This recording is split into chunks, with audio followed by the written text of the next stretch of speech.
কারা আসলে মূলত কবি, কারা সাহিত্যিক, কারা গল্পকার, কারা ঔপন্যাসিক, কারা নাট্যকার, কাদেরকে আসলে আমরা মূল্যায়ন করব অথবা কারা মূল্যায়িত হবে অটোমেটিক মৃত্যুর আগে অথবা মৃত্যুর পরে? কবিগুরু রবীন্দ্রনাথ তার জীবনের একেবারে শেষ প্রান্তে এসে ঐক্যতান নামে একটা কবিতা লিখে গেছেন। তার জীবনের চরম ব্যর্থতা, তার জীবনের চরম এই, এটাকে বলে আক্ষেপ, সম্মিলিতভাবে সে কখনো কাজ করতে পারে নাই। একেবারে কৃষাণের কাছে যেতে পারে নাই, জেলেদের কাছে যেতে পারে নাই, একেবারে মাটির কাছাকাছি যেতে পারে নাই। তার জীবনের চরম আক্ষেপ সে ঐক্যতান কবিতায় তার উপলব্ধি করেছেন যে সে মাটিও মানুষের কাছাকাছি যেতে পারে নাই। সে উদাত্ত আহ্বান করে গেছে আসলে, যে আছে মাটির কাছাকাছি সে কবির বাণীর লাগে কান পেতে আছে।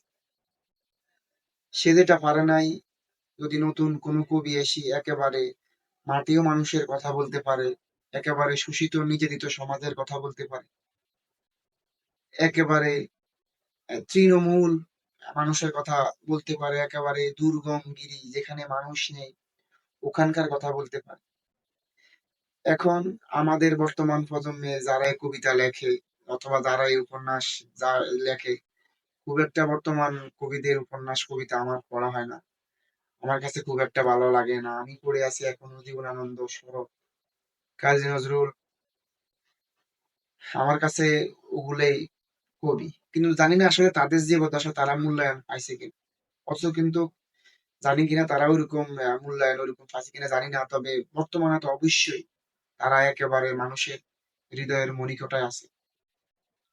এখনো আমরা যারা আসলে কবিতা লিখবো, আসলে ওই রবীন্দ্রনাথের মতো একেবারে ওনার আক্ষেপ অনুযায়ী মানুষের কাছাকাছি, মাটির কাছাকাছি ওরকম কবিতা লেখার চেষ্টা করব। ওরকম একেবারে ওরকম মাটিও মানুষ নিয়ে, জনমানুষ নিয়ে কবিতা লেখার চেষ্টা করলে এখন আপনাকে হয়তোবা বাংলাদেশের মানুষ মূল্যায়ন করবে না, তবে পৃথিবীর চিরাচরিত নিয়ম অনুযায়ী কোনো না কোনো সময় আপনি কোথাও না কোথাও থেকে আবার জেগে উঠবেন।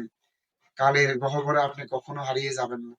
এখন আমাদের যারাই কি কবিতা লেখে, কি লেখে না লেখে আসলে এই বিষয় নিয়ে, ওগুলো একেবারে আমরা মনে করি একটা ছন্দ টাইপের হতে পারে। এগুলো কবি, কবিতা, কবি, এগুলা আপনার একেবারে রবীন্দ্রনাথ কাজী নজরুলের সাথে যায়, শরৎচন্দ্রের সাথে যায়, অন্যান্য সমসাময়িক যারা কবিতা লিখছে। তবে এই বর্তমান যুগে যারা কবিতা ছন্দ লেখে, এগুলো আসলে প্রেম বিরহর একেবারে বাণী ছাড়া আমার কাছে কিছু মনে হয় না যে হৃদয়ের গভীর থেকে আপনি। এখনো জীবনানন্দ পড়লে আমার মাথা মুন্ডু কিছুই ধরে না। যে কবিতা উনি লিখে গেছেন মানে মাথায় ধরে না যে কি কি লিখে গেছেন। অনেকগুলা বুঝি, অনেকগুলা বুঝি না।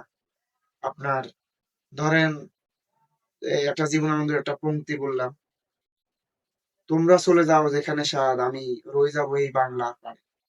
এটা যেরকম সোজা বুঝতে পারছি, উনি কেন আসলে থাকবে। দেখিব কাঁঠাল পাতা ধরিতেছে ভোরের বাতাস। উনি শুধুমাত্র যখন যেখানে পৃথিবী এত সভ্যতা, বিভিন্ন বিপ্লব হয়েছে পৃথিবীর তখনকার সময়ও একেবারে শিল্প বিপ্লব শুরু হয়েছে। আহ ইংরেজদের রমরমা অবস্থা, তখন সবাই আসলে ইংরেজ মুখী হচ্ছে, বিদেশ যাচ্ছে, কিন্তু তার বিপরীতে জীবনানন্দের মতো একজন কবি, উনি দেশে বসে কাঁঠাল পাতা ঝরবে ভোরের বাতাসে ওটা দেখার জন্য বসে আছে। কি অমায়িক ছন্দ, কি অমায়িক কথা, একেবারে হৃদয়ের গভীরে একেবারে আঘাত হানে।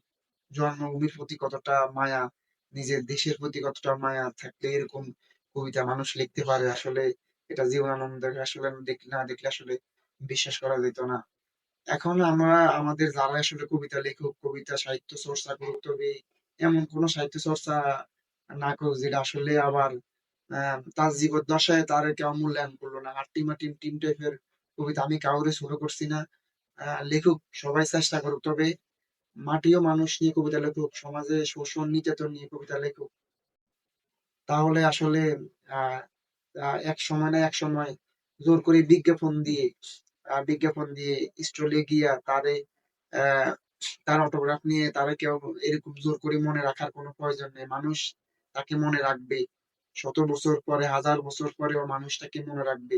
রবীন্দ্রনাথের মতো, কাজী নজরুলের মতো সব জায়গায় মনে রাখবে। বটের ছায়া, হিজলের শাখায় জীবনানন্দের মতো কপোতাক্ষ নদ সব জায়গায় মনে রাখবে। কীর্তিনাশা সব জায়গায় মনে রাখবে। এখন আমাদের কবিদেরকে উদারত আহ্বান জানাচ্ছি, যারা বর্তমান প্রয়োজনে বর্তমান আহ, সমসাময়িকভাবে কবিতা লিখছেন, উপন্যাস লিখছেন, তারা ওইরকম ভাবে লেখেন, ওরকম ওরকম মাধুর্যতা লাগে লেখে, অন্তরে মানুষের হৃদয়ের কথা বলেন। তাহলে মানুষ আপনাদের মনে রাখবে। বিজ্ঞাপন বুস্ট করে এরকম করে আসলে গোলাপ ফুল দিয়ে কোথাও কোনো আপনি জনপ্রিয়তা হবেন না। মানুষ আপনাকে মনে রাখবে। এটাই আসলে বাস্তব। এটাই। সবাই ভালো থাকবেন। সবার প্রতি দোয়া রইলো। দোয়া ও ভালোবাসা রইলো।